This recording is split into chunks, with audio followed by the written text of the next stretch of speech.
Look at that. Now the fun part. All right. So we've already introduced ourselves. My name is Jonathan. I'm a great believer of Jesus Christ, and I struggle with self-worth.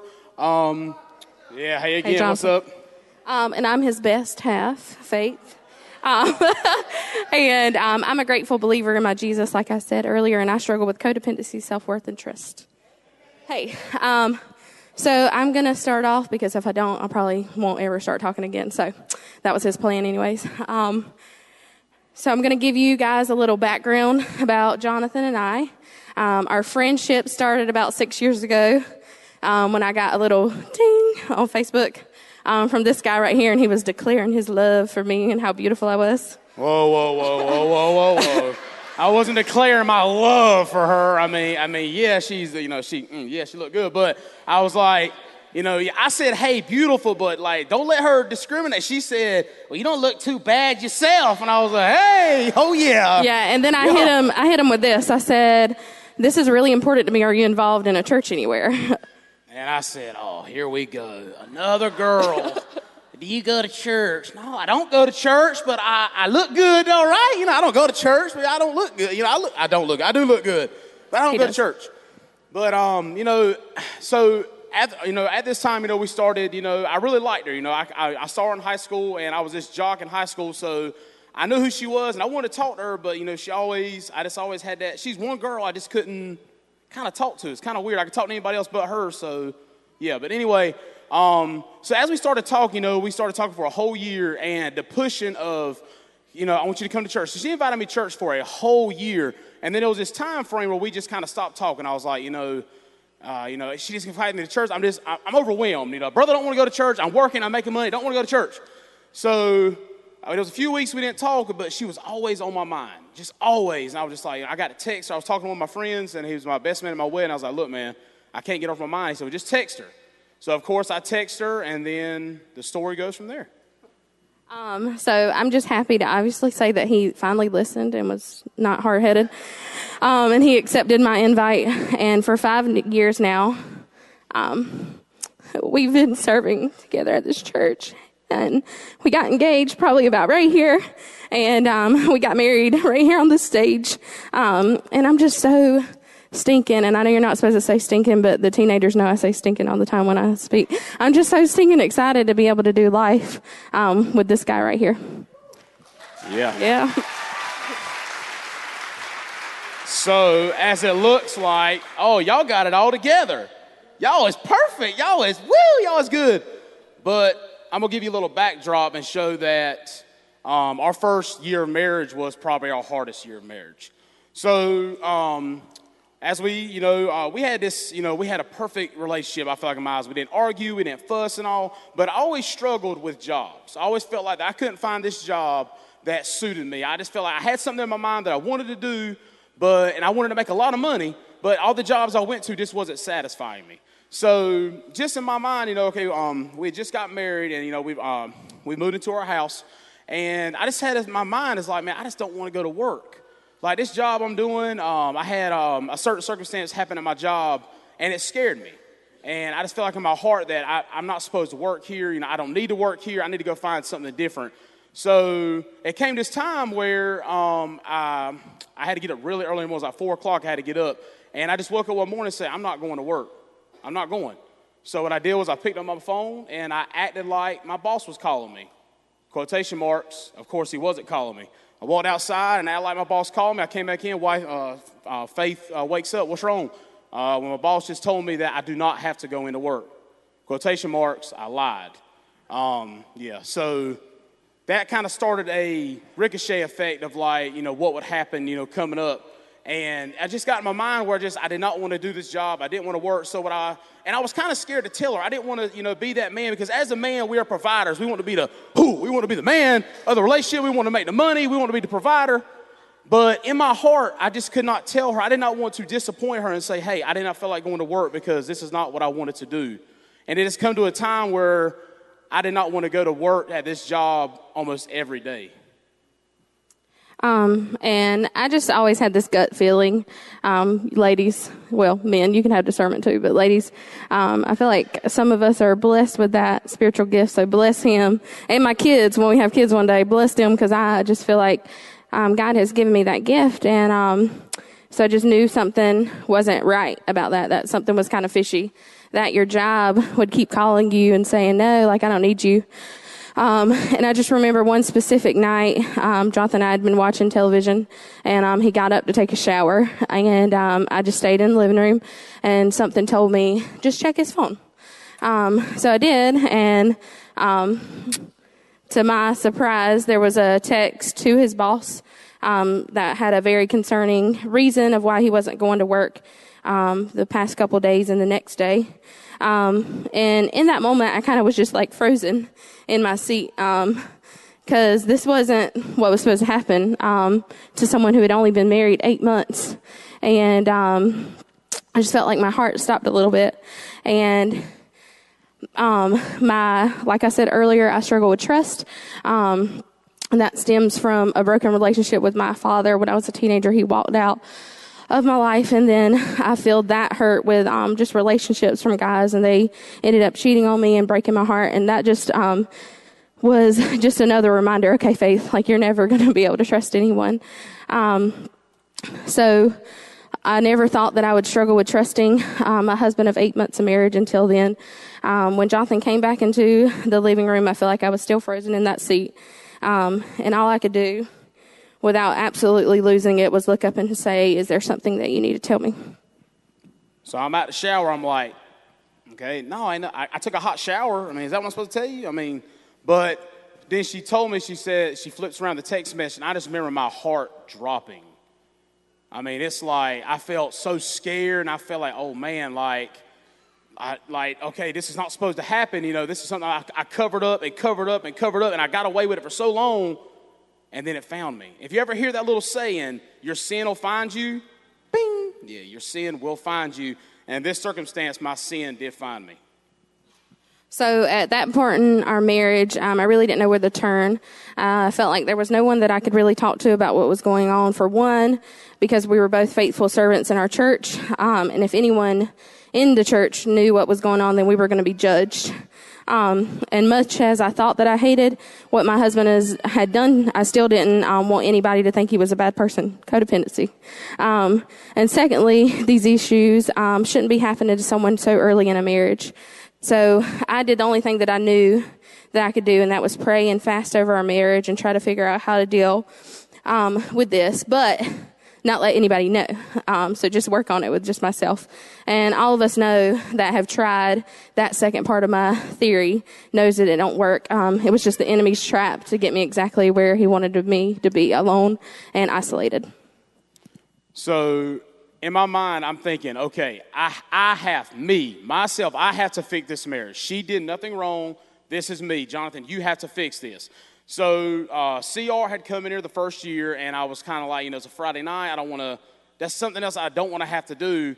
But in my mind, I felt like that was the only thing that I've not tried to fix our marriage. Okay, so I walk in, I get to CR, and I remember just being like, oh, crap. Like, I'm here, but I'm like frozen. I remember walking in. I'm not that type of person. I'm the person that's always, go and talk to you. If I see somebody, I'll talk to you, high five you, chest bump you, something. But in this time when I walked in, I just felt so nervous and so like somebody was going to judge me. Like, Jonathan, what are you doing here? Like, why are you here? Because it looked like I had it all together. And I felt like I was really going to be judged. So I walked through, and I remember going right there to that back row. And I remember just sitting there and looking around, but like, nobody don't come up here and talk to me. But the craziest thing happened that night. It was something called chip night. And I'm sitting there like, I feel there's fireworks going off and there's like lights going on. People are cheering the songs. I said, what in the heck is this? I'm looking around like, this ain't right. This ain't Celebrate Recovery. And I'm just sitting here. But something caught me that, there was people coming up getting chips, people coming up and getting coins. And I'm like, okay, people are, something's happening here. Something different is going on. And then I remember John coming up here speaking. And then I went to the newcomers class, and then I was talking to, I think it was Gary and Emily that were back there. And I was talking to them, and I remember just on the way home, and I'm like, whoa, this is like awesome. I got to go tell my wife. So I get home, and I remember, like, slamming on the brakes and opening my door. I'm running. I was like, baby, you got to come to Celebrate Recovery with me. And when he walked in the door and told me how excited he was at CR, in my head, I said, that's exactly what you need, brother. You need to be up at CR. Not gonna lie, but that's what I thought. And I agreed. But this is what the sweet faith did. I just agreed and said I was going to support him going to CR. But Friday nights was my night to relax because I work about 50 to 60 hours a week. So I just decided that this was going to be great for him. This was God answering my prayers. Yes, you're about to fix my husband. So yeah, that was my take on. So as a great husband doing, I was thinking, okay, I'm the one that has to fix this marriage. So I'm going to continue going to Celebrate Recovery. I'm not going to force her. So I started coming, and I was like, every time I just started coming to every Friday night.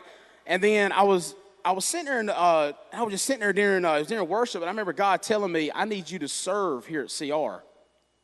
What?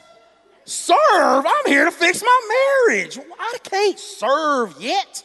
I got a lot of work to do, bro. And I remember God just telling me that, yeah, exactly. Yeah, y'all laugh at me. Don't judge me. But I'm just thinking that, hey, Jonathan, I just remember saying that, Jonathan, you got a lot to work on. I said, God, I cannot serve right now. I can't do it. But God kept telling me that you're not the leader of this marriage. I'm the leader of this marriage. You can't do this by yourself. This is a we. This is not a you. This is not just a me. This is a we. So I remember coming up here at this altar every Friday night. And you remember earlier when I told you that Faith was inviting me to church for a whole year and I wouldn't come. Well, actually, the roles reversed this time. I was at this altar praying, hands and knees, crying. I said, God, I love coming to Celebrate Recovery. I love coming here, but I can't do this by myself. I want my wife. I want my wife here with me, helping me get victory, and I want her to get victory and learning to trust me again and loving me more again and believing that she has a godly husband that she deserves.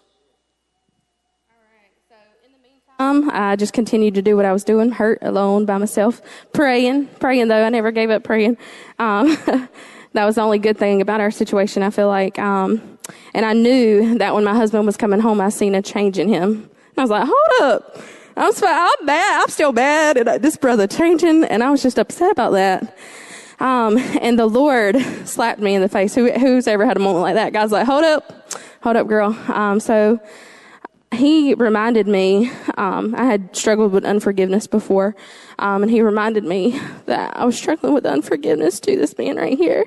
And the Bible says in 1 Corinthians 13:5, it says, love keeps no records of wrongs. And if I really loved my husband like I said that I did, then I needed to offer the same forgiveness that Jesus has given me and still gives me over and over every single day, right?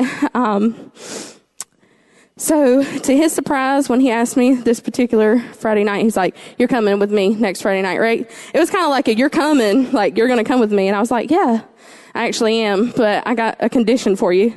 I'm not going to go and serve in the landing with you.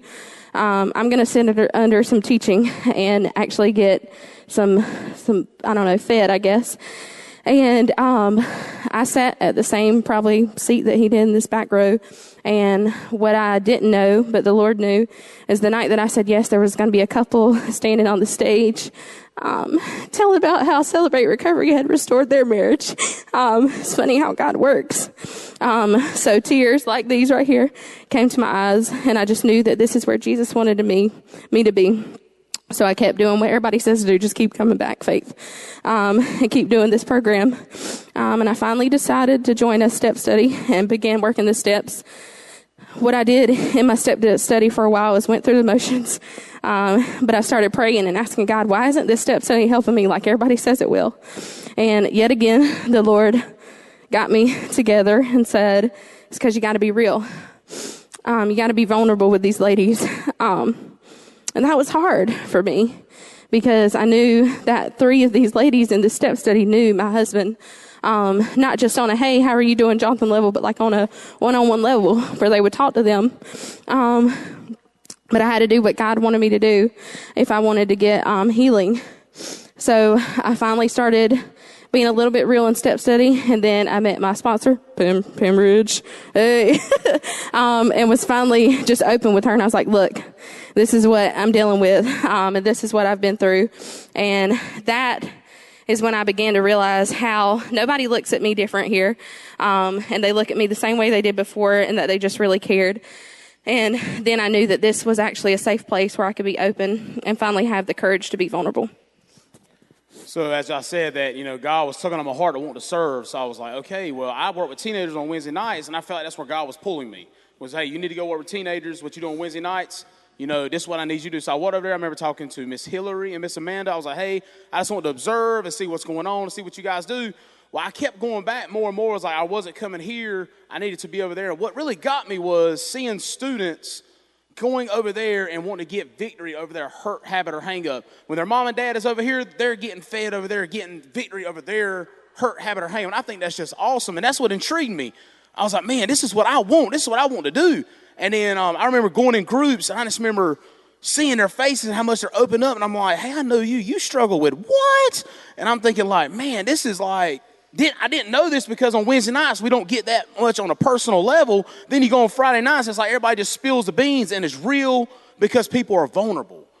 So as time passed, God blessed me with saying that, Scooter was kind of prepping me, want me to start trying to lead the landing. So now I'm able to be blessed to speak almost every Friday night over there and just leading students with my great landing leaders over here in this corner. Without them, the landing is not possible. Yes, I go over there and I prep for Friday nights and I get ready. But without those landing leaders, that landing is not possible over there. It's not possible. So now when me and my wife serving with all these great leaders, and I can say, when John said the average landing is between 5 to 10 students, and we're averaging 50 every Friday night, that's huge. There's some big CRs that don't have 50 on Friday night. So I just see God working in an amazing way and just seeing how God is shaping these students and helping them grow and getting victory over their hurt, habit, or hang-up. He forgot an important part. He's got how many chips do you have over this? Oh, yes. So, I do need to say this. So after I feel like I'm starting to get victory over this sin, this burden, this chain I've had on me. I was able to pick up my 90-day chip last month over this chain. So now these chains are starting to fall off of me, and I'm getting victory over the most hurtful sin where it hurt with me and my wife. Amen. So you heard that right. After working on my unforgiveness to my husband and my marriage, I felt the Lord wanted me to serve alongside of him in the landing, and I'm so glad that I'm the one that listened to him this time. So I'm going to tell you a quick story, and we all know it. It's in this book right here. It's found in Luke chapter 5. And starting in verse 17, I'm not going to read all these verses, but just pretty much what I want you guys to know about our heart for the landing is there was this guy, who was paralyzed, and he couldn't walk and he couldn't get to where he needed to be, but he had a couple of friends, right, who decided, I know a man who can heal you, and I know how to get you there. I'm going to pick you up, and I'm going to put you on this mat, and we're going to drag you to where Jesus is. And when they got there, I can imagine it's kind of like this room. It was kind of full. But unlike this room, all the entryways, or probably just one entryway, I don't know, was blocked. So they had tried to get their friend to Jesus because they knew that Jesus could bring the healing, right? But when they got there, there was no way for them to get in. So what do? They turn around and go back home? No. They had faith in Jesus that he was going to heal their friend. And they knew that he could do this because they had heard what he had done before. And I'm going to get super emotional about this, but it's okay. They found this staircase, and they climbed up this staircase, and they decided they were going to dig into the roof so they could get their friend to Jesus. Yeah, look at this image. Man. And when I saw this image a few months ago and just was reading over this scripture, and I speak for all of us in the landing and all the leaders in the landing, this is what we're going to do for your students. And we get to do this for your students. Your students might be paralyzed by their hurt, habit, or hang up, but we're vowing as the leaders of this ministry that God's called us to minister for right now, that we're going to do whatever it takes. We might be tired for dragging them to the house for so long, and then we get there and we realize, oh gosh, there's no way to get in. But then we see another way. and we're going to be worn out, because I can imagine that when you're dragging somebody for that long, that you're worn out. But we see there's another way to get you guys to Jesus. There's another way to get one more teenager to Jesus, no matter what it takes. And maybe you're sitting in this room tonight and you don't have a teenager, but I'm pretty sure that the leaders in this big CR, is what I like to call it, are going to do that for you too. So just think about this image. And don't let it leave your mind that if you're the one who's paralyzed, there's going to be somebody there. There's going to be a group of friends there that are going to lower you to your healing and lower you to your Jesus. I don't have anything else. So, as we shared, this is like as John said, this is the first time that we have shared that nobody knows about this, of what something we struggle with, not even some of our family, but you guys know, because you are our family. You guys are forever family. We're going to see you guys in heaven, so we might as well get to know each other. I mean, shoot, why not? So, yeah. So just know that if you do have a student over there, or if you know a student, I don't care if you have to drag them over there and say, hey, they got food. We feed them. Don't let them lie. We give them candy. We give them drink and food, and we shove Jesus down their throat. And, I'm just joking. But anyway, just know if you have a student here, a son, a daughter, a niece, a nephew, they're safe over there. And they are getting fed. That's not a happy hour. That's not somewhere we're just going to go over there and play tic-tac-toe and duck-duck-goose. No, we're over there. They're doing the exact, what you guys are doing over here, they're doing over there on a teenage perspective. So don't think that they're not over there getting fed. No, they're probably, they're getting fed, and they're going out there because, hey, okay, they were that plus one more at one time. Now they're going after that one more student that means the most to them. So thank you guys for letting us share.